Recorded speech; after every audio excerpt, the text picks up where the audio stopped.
All right, so for CG, you guys need to know a few things.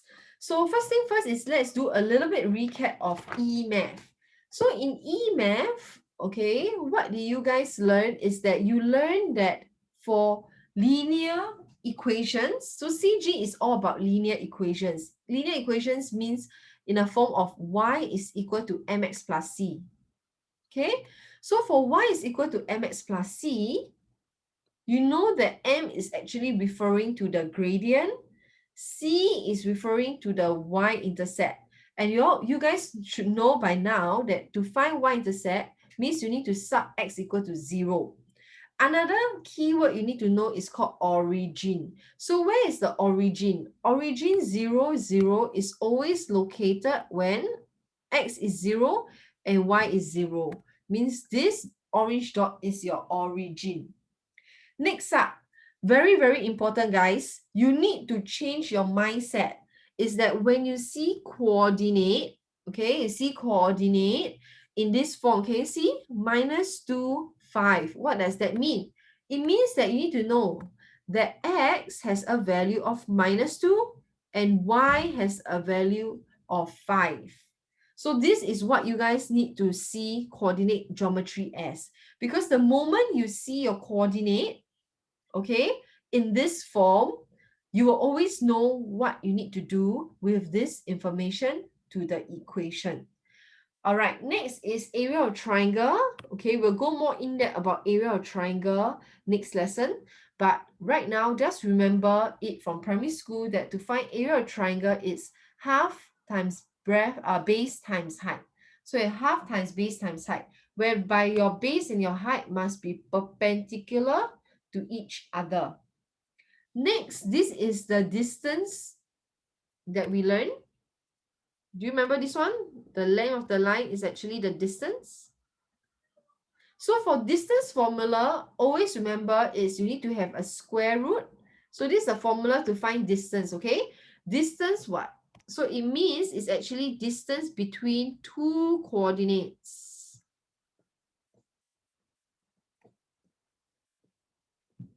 So the formula to find distance of two coordinates is square root of x2 minus x1 square plus y2 minus y1. So usually your coordinate, you have two coordinates. The two coordinates will go by x1, y1, x2, y2. Okay? So it means that you got to take, okay, see the difference between these two x values plus the difference between these two y values and then square it. So that is the formula to find the distance between two coordinates. Okay, don't forget to write it down into your notes, distance between two coordinates, and do not forget to color code pink with pink, brown with brown. And very important is that you need to know the sign in between the two squares are plus. Now the next one we're going to learn is midpoint. So midpoint, what is midpoint? So can you see, guys, right here? We have one coordinate here, which is A, and we have another coordinate, which is B. So the midpoint is actually in the middle of A and B, okay? So how to do is you take the average of the X coordinate of both points and you take the average of the Y coordinates of both points. So that is what the midpoint is. And the distance, can you see here? The length of the line is actually the one in orange. So this is the orange one. The distance that you need to find. Okay. So if you guys are done, give me a thumbs up so I know that I can move on to gradient next. So these are all the concepts you need to learn from emath. So when you're ready, give me a thumbs up. And then I know, okay, I can move on to the next part.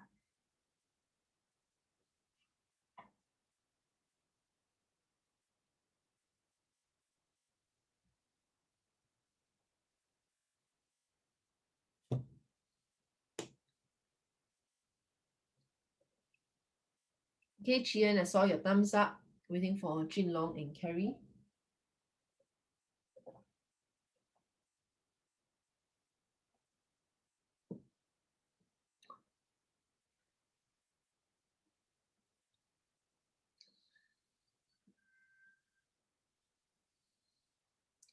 All right, Carrie, waiting for Jin Long now. The moment Jin Long give me the thumbs up, we'll move on. Okay, Jin Long also give the thumbs up. Let's go. So next part we're going to move on is to gradient. Okay, so for gradient, now guys, for gradient, you need to be very careful. Okay, so gradient, there are 4 types of lines. I repeat, there are 4 types of lines. Okay, what are the 4 types of lines? We have this person. This person is called the up slope, diagonal. And wherever is an up slope diagonal line, it means that the gradient, I repeat, the gradient of an up slope diagonal line, it's positive. Okay, that's why you see the left eye is a positive. It's actually like a face. So this one you need to memorize, okay? So the next one, anybody can guess. If we have an up slope diagonal, means the next one in green is a what?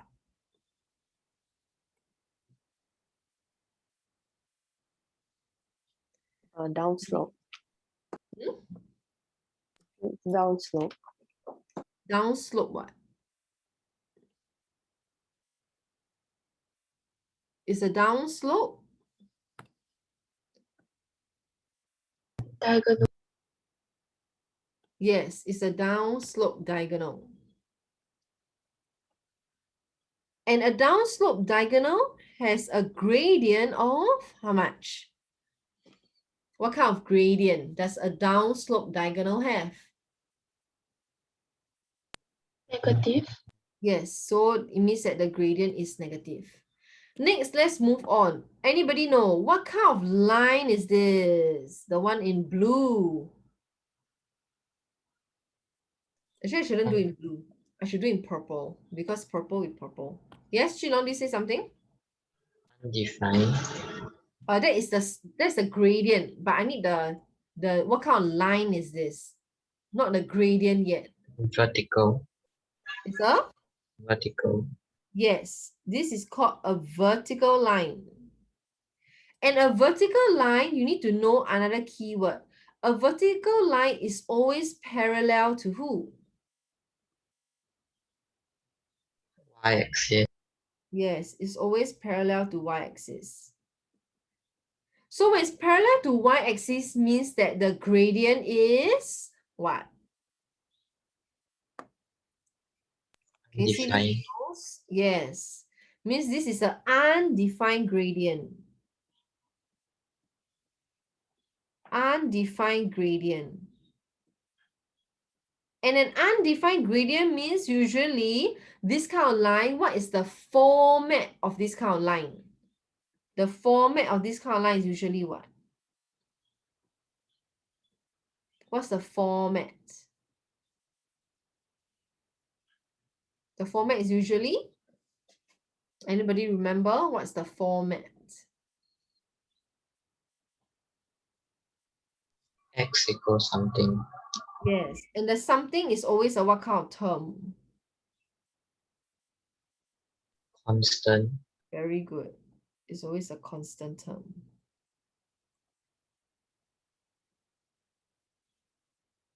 Okay, so the one in purple is the same. Can you see? That's why I color code in purple here. So purple with purple. Okay, next one we're going to do is blue. All right, the last line is blue. So the last line is what kind of line? This blue one here.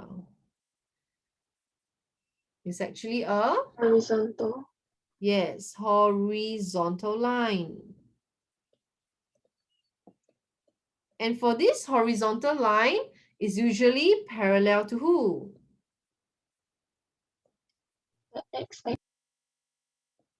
x-axis. Okay, and what is the gradient? Can you see the dimples here? The two dimples beside the mouth means the gradient is?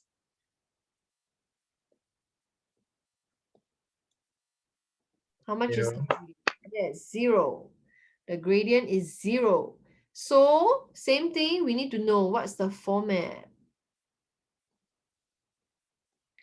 The format is, what kind of format for this kind of line? Y equals to something. Yes, y equal to something. And the something is always a Constant. constant term too. Finish. The end. Okay. So we just had a crash course of 4 types of lines and its gradient and the kind of format. Okay, so if you know for the purple and the blue, we did the format. What about the one in orange? Can anybody want to try? Usually the one in orange is what kind of format? Means the upslope diagonal. What kind of format is the upslope diagonal?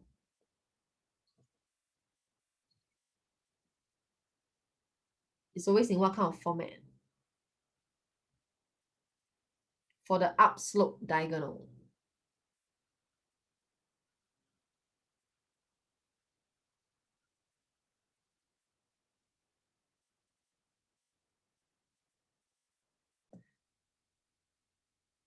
So let's continue again. Chinlong, what did you just say for the upslope diagonal? Format is y equals mx plus c. Yes, very good. So if upslope format is y is equal to mx plus c, what about the downslope format? What is the downslope diagonal format?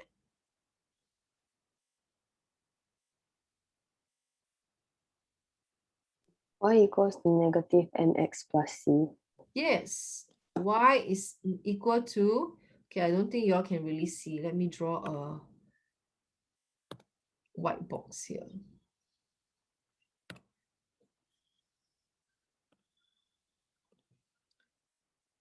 Y is equal to negative mx plus c. So this is the format.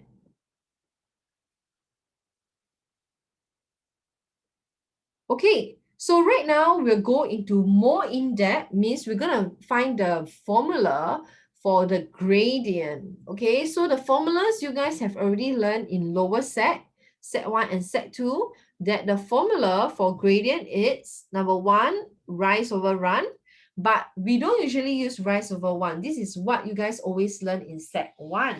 Okay, because the limitation is that you cannot tell if it's positive or negative.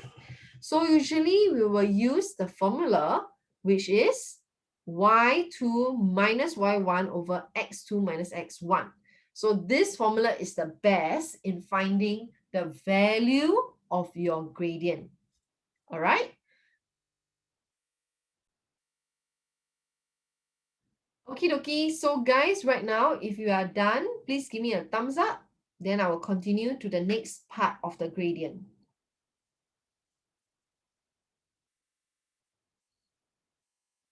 If you've done copying all these notes, give me a thumbs up. Okay, waiting for Chi En. Once Chi En gives me a thumbs up, we'll continue.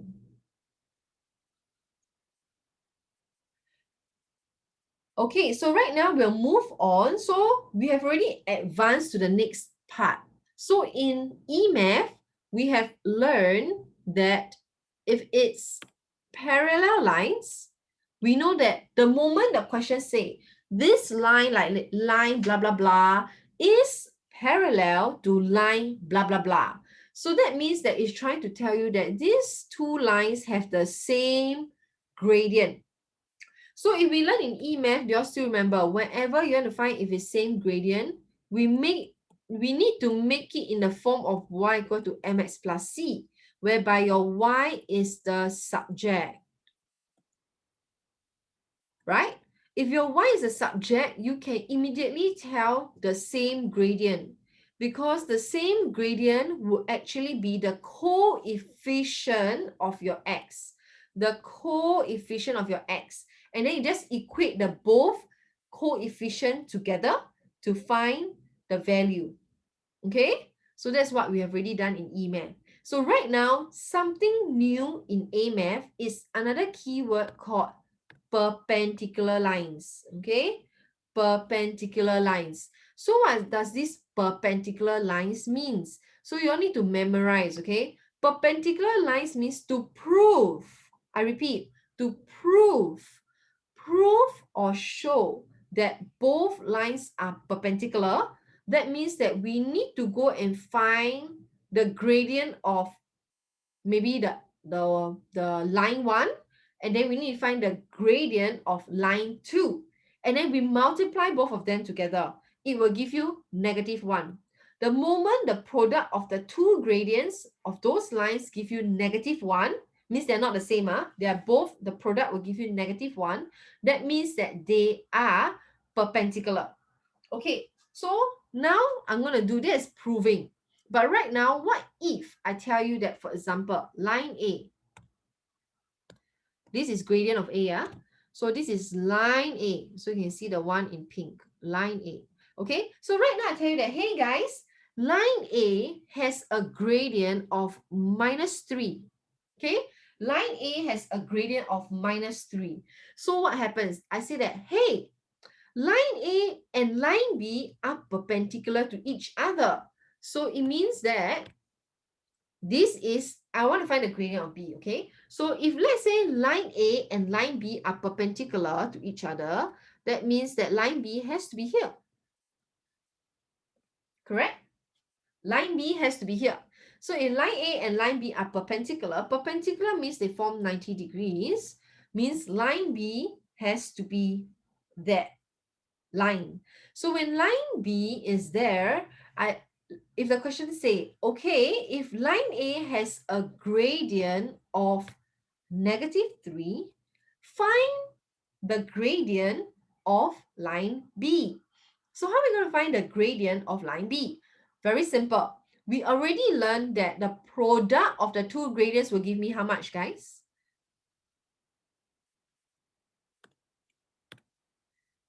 -1. Very good. So what we're going to do is, because I know that the product will give me -1, I'll take -1 divide by the one in pink, -3, because this is actually the gradient of A, I get 1/3. So this gradient of B is actually 1/3. Ta-da! The end. Okay, so this is how you find the gradient of B. If and only if they tell you that line B is perpendicular to line A. That's it.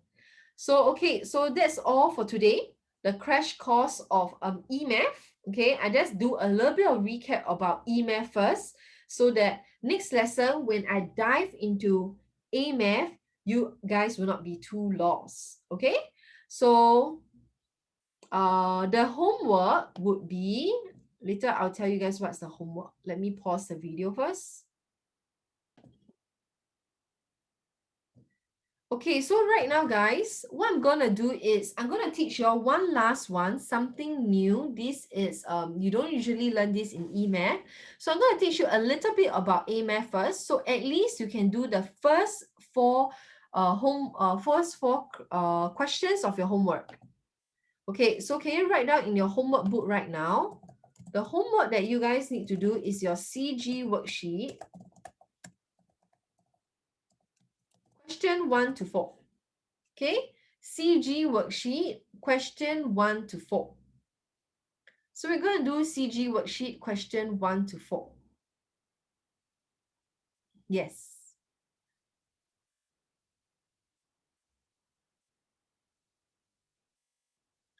All right.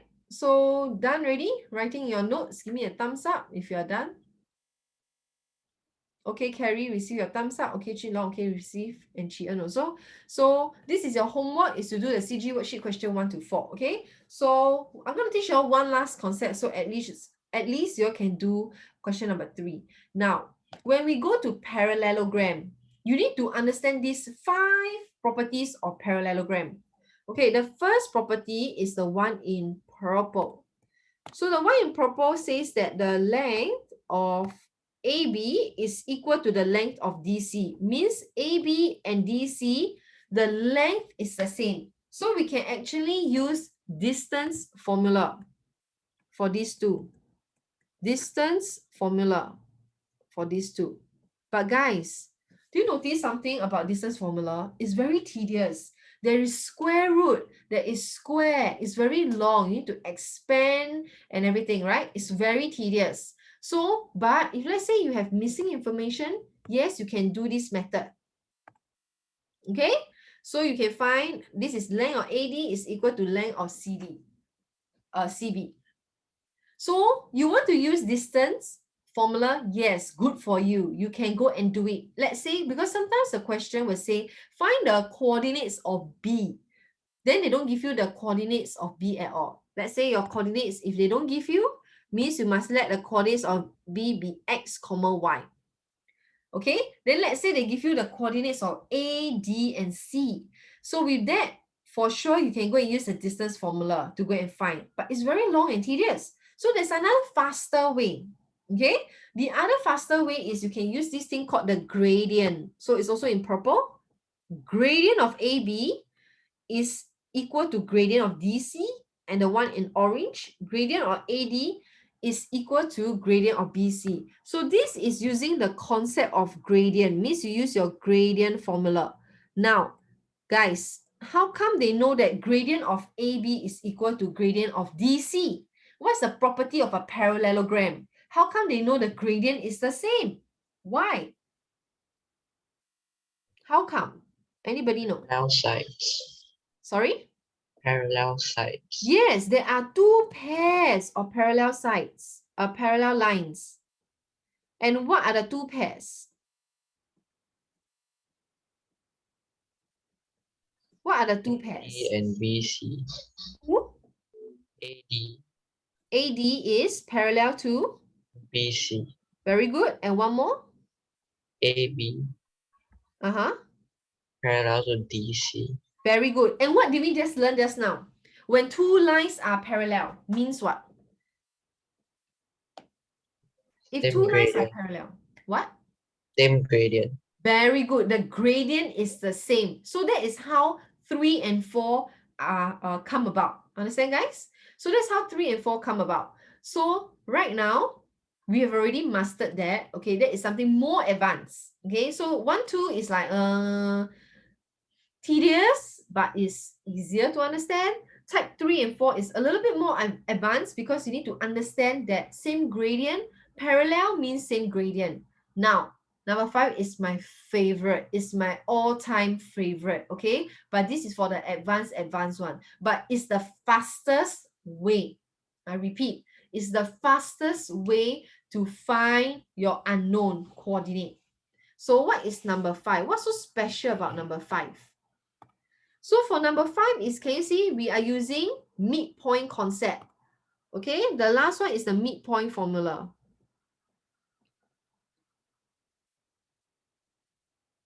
So they say midpoint of AC. Can you see midpoint AC is here, this green dot here?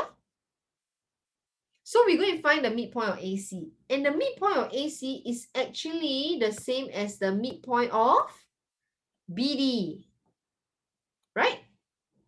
So it means that both diagonals have the same midpoint because the diagonals of both points will intersect at the same point. So this is when we'll use the midpoint concept. Okay, so it means that you first step, I repeat, your first step you want to find is you need to go and find the midpoint of AC first. Then you go and find the midpoint of BD. And then you equate both of them together and then you compare. And with that, you'll be able to find the answer. You can find the X value of your B coordinate and the Y value of your B coordinate. All right, so with that, you guys can try to apply this strategy to your question 1 to 4 of your worksheet, especially question 3. So question 3 will use heavily on this. So question 3, right? Try not to use 1, 2, 3, 4 to solve. Try to use 0.5, means the midpoint formula, to solve question 3 of your coordinate geometry worksheet.